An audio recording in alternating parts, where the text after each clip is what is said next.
여러분, 안녕하세요. 기술을 통찰하고 투자로 연결하는 R&D랩에서 절대 놓쳐선 안 될 기술주를 집중 분석합니다. 오늘은 내시경 시술기구 전문기업 파인메딕스의 2025년 성과와 향후 계획, 그리고 최신 기술 개발 흐름까지 투자자 관점에서 주목할 만한 모든 내용을 이야기해 보겠습니다. 시작부터 끝까지 집중할 수밖에 없는 바로 그런 이야기입니다. 파인메딕스는 2025년 들어 본격적인 도약의 기회를 잡았습니다. 특히 2분기 실적은 주목할 만합니다. 매출은 25억 원을 넘겼고 전분기 대비 33% 이상 증가했습니다. 수익성 측면에서도 큰 개선이 있었는데요. 영업손실과 순손실 모두 70% 이상 줄면서 하반기 흑자 전환의 가능성을 보여줬습니다. 여기서 끝이 아닙니다. 해외 매출이 무려 70% 이상 증가하면서 10억 원대를 돌파했고 특히 유럽과 중동, 아시아 지역을 중심으로 글로벌 수출의 지평을 넓혔습니다. 사업의 방향은 명확합니다. 2025년 목표는 매출 150억 원, 그리고 결정적으로 흑자 전환입니다. 이를 위해 이미 내부 구조 조정과 운영 효율화가 이루어졌고 글로벌 시장에서는 브랜드 인지도를 넓히며 다양한 파트너십을 구축하고 있습니다. 하지만 성과만으로는 부족하죠. 기술 경쟁력이 없으면 내일을 장담할 수 없습니다. 파인메딕스는 지금 바로 그 기술력으로 평가받고 있습니다. 대표적인 예가 클리어팁 2세대입니다. 이 제품은 내구성 향상과 인체공학 설계를 반영해 실제 의료 현장에서 사용성을 크게 높였습니다. 국제 학술 대회에서의 반응도 긍정적이었고 수출 확대의 견인차 역할을 하고 있습니다. 또 하나 중요한 제품이 있습니다. 바로 클리어컷 나이프입니다. 병변 절개와 약물 주입을 동시에 할 수 있는 하이브리드 절개도로 기구 교체 없이 시술을 이어갈 수 있어 의료진의 반응이 뜨겁습니다. 특히 중남미 시장에서는 이 제품이 전략적 무기가 되고 있습니다. 페루 현지 학술 대회에서 임상 데이터를 기반으로 한 발표가 있었고 브라질 파트너와의 계약도 체결하면서 라틴 아메리카 시장을 새롭게 열고 있습니다. 그렇다면 이 모든 흐름이 주가에 어떤 영향을 미칠까요? 투자자 입장에서 가장 주목할 부분은 바로 세 가지입니다. 첫째, 실적 회복이 숫자로 증명되고 있다는 점입니다. 둘째, FDA 인증 확대와 제품 포트폴리오 다변화가 매출 확대의 모멘텀으로 작용하고 있다는 점입니다.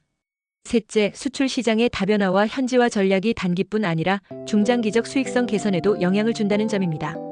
기술 국산화와 글로벌 진출이라는 두 마리 토끼를 잡기 위한 전략이 지금 본격적으로 실행되고 있다는 사실은 이 기업이 단지 실험 단계가 아니라 확장 국면에 진입했음을 보여줍니다. 투자자 입장에서 이는 상당히 중요한 시점이며 기술주로서의 매력도를 다시 평가해 볼 만한 순간입니다. 지금 파인메딕스는 단순히 국산 의료기기 기업이 아닙니다.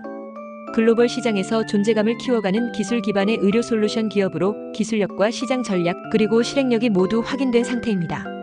오늘 이 이야기를 들으신 여러분이라면 이제 분명 느끼실 겁니다. 이 회사가 왜 지금 주목을 받아야 하는지, 앞으로 어떤 성장이 가능한지, 그리고 이 기업의 기술이 얼마나 투자 가치를 품고 있는지를 말이죠. 파인메딕스의 주가 상승을 견인할 기술 개발에 대해 좀 더 자세히 쉽게 설명하겠습니다. 끝까지 시청하시고 투자에 대한 핵심 포인트를 챙겨가시면 좋겠습니다. 약물 주입과 병변 절개 그리고 조향 기능이 모두 가능한 복합형 내시경용 최소 침습 고주파 절개도 개발을 주제로 깊이 있는 이야기를 이어가겠습니다. 먼저 국내외 선두기업과의 기술 비교입니다. 내시경용 절개도 시장에서 해외 선두기업은 일본의 올림푸스와 후지필름 그리고 미국의 보스턴 사이언티픽이 대표적입니다.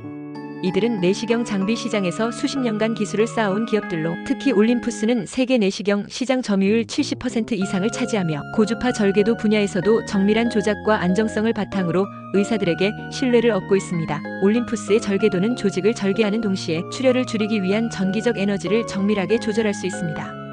후지필름은 고화질 영상과 결합된 내시경 시스템을 통해 병변을 더 명확히 관찰할 수 있도록 지원하며 최근에는 AI 기반 병변 자동 탐지 기능까지 추가하고 있습니다. 보스턴 사이언티픽은 미국 시장에서 특히 강세를 보이며 고주파 절개뿐 아니라 약물 주입 기능이 통합된 다양한 제품군을 선보이고 있습니다. 반면 국내 기업으로는 파인메딕스 같은 회사가 국산화를 주도하고 있습니다. 파인메딕스는 의료진의 요구를 반영해 약물 주입과 절개 기능을 동시에 수행하는 하이브리드형 절개도를 개발 중이며 이 기술은 시술자의 편의성과 환자의 회복 속도를 크게 높일 수 있다는 점에서 의미가 있습니다. 정리하면 해외 기업은 정밀도와 자동화 기능에서 앞서 있지만 국내 기업은 합리적 가격과 국산화에 따른 공급 안정성으로 경쟁력을 확보하고 있다는 것입니다. 다음은 해외 선두기업의 주식 동향입니다. 올림푸스는 도쿄증권거래소에 상장된 회사로 최근 내시경 장비 부문의 매출 증가 덕분에 주가가 안정적으로 상승세를 보이고 있습니다. 특히 고주파 절개도와 조직 회수 기구의 판매가 전년 대비 15% 증가하면서 의료기기 부문이 회사 전체 이익을 견인하고 있습니다. 후지필름 역시 내시경 영상기술과 AI 융합 장비를 출시하면서 주가가 꾸준히 8%가량 상승했습니다. 보스턴 사이언티픽은 뉴욕 증시에 상장되어 있으며 2024년 신제품 발표 이후 주가가 7% 이상 급등한 사례가 있었습니다.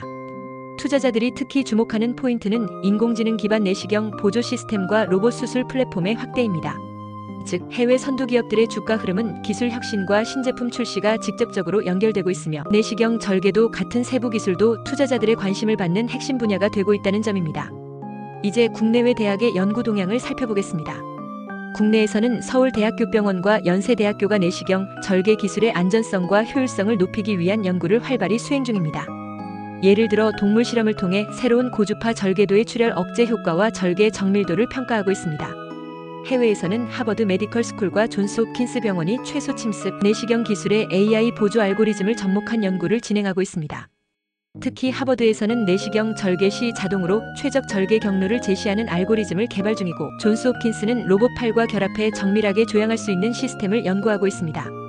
이러한 대학 연구는 곧 기업의 기술 이전으로 이어지기 때문에 향후 시장에서 차별화된 제품이 등장할 가능성이 매우 큽니다.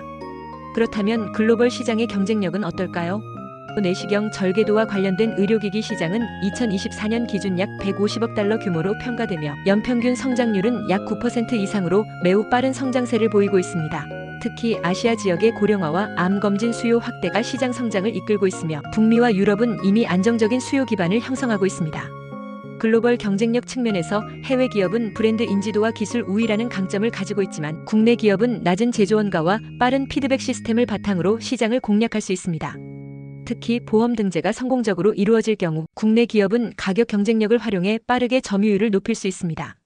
최근 트렌드는 환자 맞춤형 절개 기술과 소프트웨어 통합 요구가 커지고 있다는 점이며, 따라서 복합형 고주파 절개도 같은 차세대 제품은 글로벌 시장에서도 충분히 경쟁력이 있습니다. 마지막으로 주가 전망입니다. 국내 기업의 경우 예를 들어 파인메딕스가 개발에 성공하고 인허가와 고험 등재를 완료한다면 단기간에 매출이 급성장할 수 있고, 이는 곧 주가 상승으로 이어질 가능성이 큽니다. 다만 연구개발 단계에서 임상시험 실패나 인허가 지연이 발생하면 주가 변동성이 커질 수 있다는 점은 투자자들이 주의해야 할 부분입니다. 해외 기업은 안정적인 매출 기반과 글로벌 브랜드 효과 덕분에 장기적으로 꾸준한 상승세가 예상됩니다. 올림푸스와 보스턴 사이언티픽은 이미 시장 리더로서 매출 성장세를 이어가고 있으며 새로운 기술 도입과 아시아 시장 확대 전략이 주가 상승의 핵심 요인으로 꼽힙니다. 요약하면 투자자 입장에서 국내 기업은 고위험 고수익형 투자라면 해외 선두 기업은 안정적 장기 성장형 투자라는 점에서 성격이 다르다고 정리할 수 있습니다. 오늘 말씀드린 내용을 정리하면 국내외 선두 기업은 기술적 격차가 뚜렷하지만 국내 기업은 국산화와 비용 경쟁력으로 충분한 기회를 가지고 있고, 해외 기업의 주가는 기술 혁신과 신제품에 민감하게 반응하며 국내외 대학의 연구는 실제 제품 상용화로 이어지고 있으며 글로벌 시장은 빠른 성장세를 유지하고 있고, 마지막으로 주가 전망은 국내 기업과 해외 기업의 투자 성격이 뚜렷하게 갈린다는 것입니다. 여러분이 투자자로서 이 흐름을 이해하신다면 단순한 의료기기 개발이 아니라 의료기술과 주식시장의 연결고리까지 바라볼 수 있을 것입니다. 기술을 통찰하고 투자로 연결하는 R&D랩에서 설명한 지식이 투자에 도움이 되셨나요? 구독과 좋아요, 알림, 댓글 부탁합니다.